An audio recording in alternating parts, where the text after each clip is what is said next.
ఇప్పుడు చిరు అండ్ నాగ్ మాదిరే రజనీ కూడా కూలీ సినిమాకు సంబంధించిన ఓ క్రేజీ లీక్ ఇచ్చాడు. నాగ్ ఆంటోనీ క్యారెక్టర్ ఎలా సాగుతుందో మాట్లాడుతూ చెప్పేశాడు.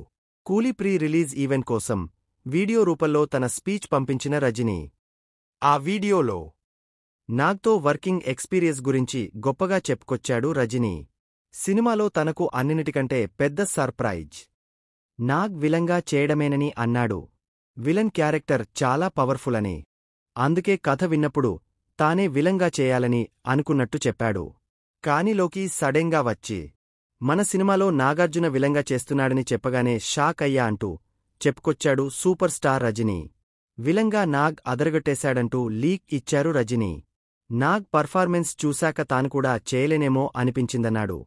భాష సినిమాలో ఎలాగైతే ఓ ఆంటోని పాత్ర ఉంటుందో నాగ్ పాత్ర కూడా అలానే ఉంటుందంటూ బిగ్ లీక్ ఇచ్చాడు రజనీ. దీంతో నాగ్ క్యారెక్టర్ ఎలా ఉండబోతుందనే విషయం అందరికీ తెలిసిపోయింది. నిజానికి నాగ్ క్యారెక్టర్ను లోకి ఎప్పటినుంచో దాస్తూ వస్తున్నాడు. కానీ కింగ్ సగం లీక్ చేస్తే రజనీ మరింత లీక్ చేసి లోకి ప్లాన్ను డిసపాయింట్ చేశారు. కానీ నాగ్ ఫ్యాన్స్ మాత్రం ఫుల్ ఖుష్ అవుతున్నారు. తమ హీరోకు రజనీని మించి పవర్ఫుల్ రోల్ పడిందని సంబరపడిపోతున్నారు. రజనీ మాటలను నెట్టింట వైరల్ చేస్తున్నారు.